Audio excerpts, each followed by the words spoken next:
Glory be to God. Did you want to say something, Vladica? Did I miss something? No. Come over here where there's a microphone.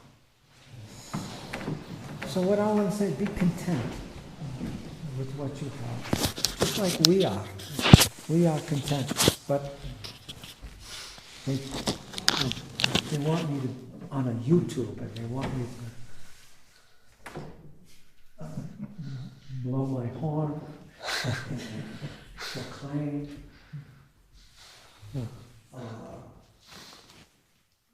orthodoxy, get a lot of enemies. Speak.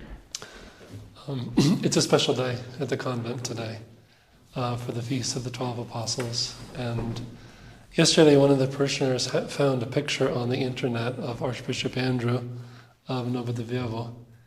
And he was asking, where can I learn more about Archbishop Andrew? Archbishop Andrew? Yes. He's right there, the picture. Yes. On the corner.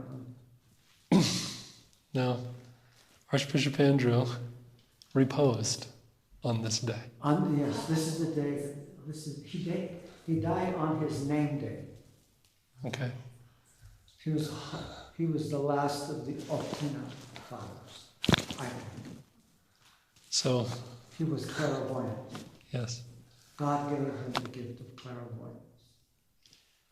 I should talk about him. God have mercy. If it wasn't for him, I would have. You better go back over there then. Why? Because I don't know if this can hear you. Oh. Sorry. Okay, so you're going to talk about him? No, you speak, please, because everybody would like to know more about him. Well, I think when the White Army was in Russia, he went out with them, and no, I think it was World War II. Mm-hmm. He left. He was at the repose of the elder Nectari of Optinei, Saint Nectari. Not of Egina, he's depicted on the wall also, Elder Nectari. The Bolsheviks came and they wanted to arrest the Elder Nectari, which meant they were going to kill him. So he asked them, please let me have confession with Father Adrian, who was a married priest, the future Bishop Andrew. And they gave him a few minutes. So he had confession, a quick confession. He lied down on a table, and he told Father Adrian, put your epitrychilion over me and read the prayer of forgiveness. And Father Adrian, future Archbishop Andrew, put his epitrychilion on the Elder Nectari, read the prayer, and at that moment, the Elder Nectari's soul was transported to heaven. He took off his epitrychilion, told the Bolsheviks, come in, he is ready now. And they saw that he was dead, and they left.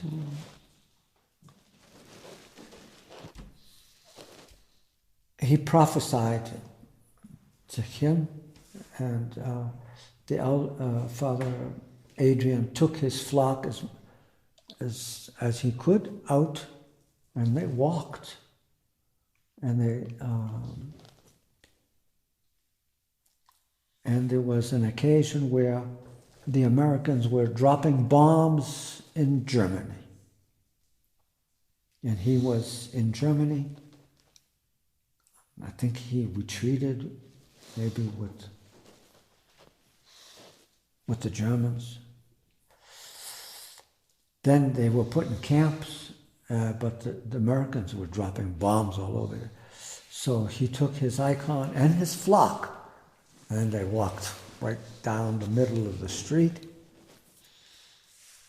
and the bombs were dropping on all sides, and he just walked right through the city, and nothing hurt any of them, because he had the icon of the Mother of God of Vladimir. He took it before them, raised it up, and he told all his flock, "Follow me." And he wound up in New York, and he started a convent there with an orphanage. And he was ordained a bishop by Metropolitan Philaret. Metropolitan Philaret had him as his confessor. Why not have a clairvoyant elder as your confessor? That sounds great. And he made him a bishop with the name Andrew. And he was living his quiet life in Spring Valley, New York, which is north of the city of New York, on your way to Boston. And when the monastery that I was at, the abbot, the notorious abbot, when he heard of Archbishop Andrew, the first thing that he would do would be to visit him. And if that clairvoyant got a revelation about the improper actions of the abbot, then that would be the last time the abbot would visit him. But if he visited him and the clairvoyant elder did not say anything about the secret life of the abbot, well, then the abbot would visit him over and over again. So, Archbishop Andrew did not say anything. Now, whether it was not revealed to him at that time or God deliberately kept it from him at that time, he did not say anything to him about his secret way of life. And anytime the abbot had a problem, why not go to Archbishop Andrew? He would solve it, right?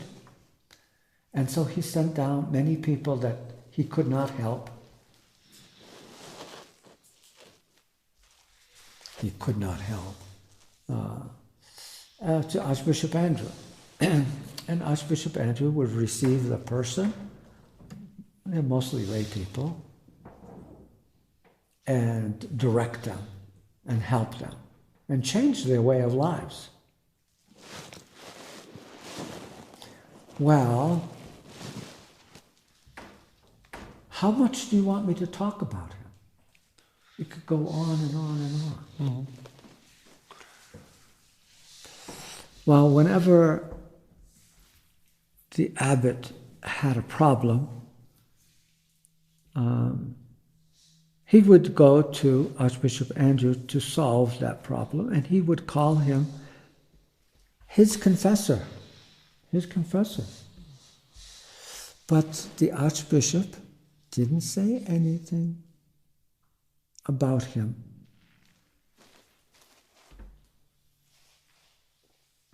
To him openly until the end of the Archbishop's life. Because the abbot had a monk called Grigorie who, moved by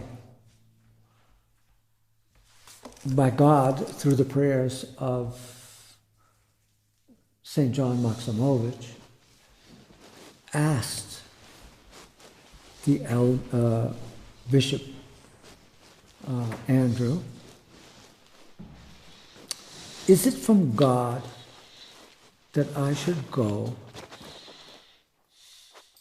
out of the monastery and start a skeet life in America? And so I had someone go down to Spring Valley without the knowledge of the abbot to ask Archbishop Andrew, is it from God that I should leave the monastery and start skeet life?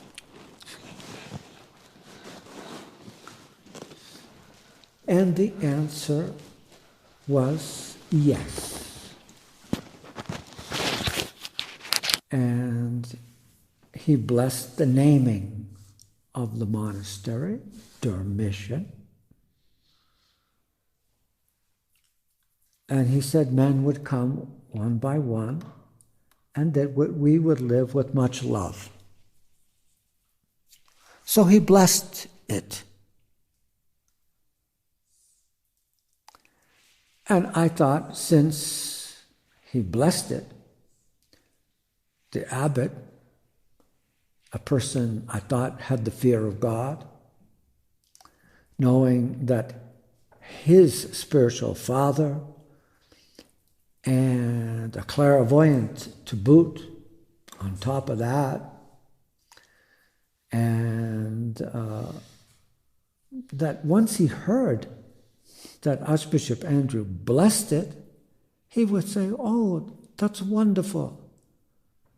God bless you, go, and I will help you, and and we'll grow the church, right? No, that didn't happen that way. A war was started, and the combatants were Archbishop Andrew and the abbot of the monastery. The abbot of the monastery wanted Archbishop Andrew to withdraw his blessing from Father Grigorie to leave the monastery. And the Archbishop said, no, it's good. Monks leave sometimes their monasteries to better themselves. That was the first attempt. And there were other attempts where he sent down people to Spring Valley to ask the Archbishop to withdraw his blessing, saying, we need Father Grigorie here. And given all kinds of stupid excuses. And the Archbishop would say nothing. So, one time, the abbot went down himself. The abbot went down himself to put pressure on the Archbishop, saying, withdraw your blessing from Father Grigorie to leave the monastery. And he told the Archbishop, you don't have the right to do this. He's a great schemer monk. He gave vows to stay. And he said something like, he doesn't have a reason to leave. I'm not a heretic and I'm not immoral. He said, I'm not a heretic and I'm not immoral, because those are the two reasons someone can leave. And so immediately the Archbishop says, you may not be a heretic, but watch out for the other. And when he said that, it was the first time the abbot maybe understood that the Archbishop, all this time, all these years, perhaps knew what he was doing. And with that statement from the Archbishop's mouth, the abbot got up, did not take a blessing, just left like an insult. It was like an insult. He just got up, turned around, and left.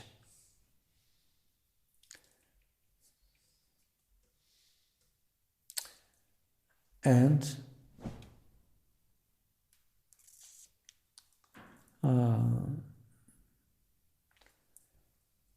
what happened then?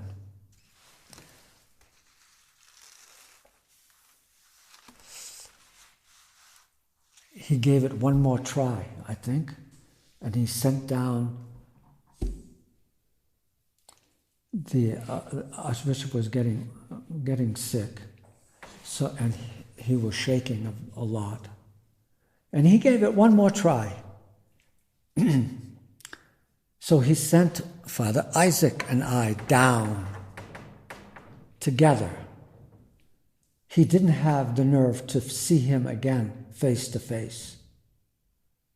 So he sent Father Isaac and I. And that's when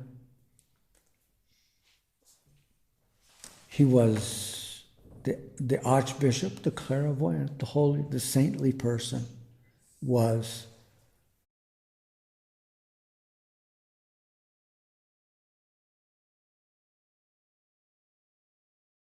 insulted by Father Isaac, because the Archbishop told him, leave the room, I want to talk to Father Grigorie privately. And Father Isaac said, no, I'm under obedience, not to leave you and him alone. And no matter what the Archbishop said, he said, listen, I want you to leave now. And he said, no. I think he asked him the third time. He made some kind of excuse. And Isaac said, no. And with that, the Archbishop gave up trying to get him out of the room. And he spoke to me those words. He told me, become a priest, do that. I forgot. But he took Isaac's hand, and he took my hand, and he took Isaac's cross, and he held them for about a minute. He just held them, and must have been saying a prayer. And then we kissed the cross, and we all let go of the cross and his hand. There were 3 hands on the cross, the Archbishop's, my hand, and Isaac's. And then after that, Isaac's hand began to get numb. And it started getting worse and worse and worse. He couldn't serve the liturgy anymore. He couldn't drive. And then all of a sudden they said one day at the end of Trapeza, pray for Father Isaac. He has to go to the doctor, to see a doctor because of his hand. And then it became known his right hand withered away. Well, withered away, but it became dead. And then the Archbishop died. Of course, the doctors didn't know, couldn't imagine what happened. Everything is normal. You just have a dead hand, they told him. No relief from the doctors. Then the Archbishop died. And then Isaac went down and placed his hand on the Archbishop, probably, please, said, forgive me, And the Archbishop must have forgave him because eventually his hand came back. But if it wasn't for Archbishop Andrew enduring the pressure from the abbot of the monastery, because I was young and innocent. I didn't know what was going on. I just know that something was wrong. Something is wrong in this place. And I didn't know what it was. And if someone explained it to me right then, I probably still wouldn't know. Okay, Vladica, come on. But he reposed on this day. And when he reposed, my spirit sunk. So what am I going to do now? He's the only one defending me. Well, all right, relax.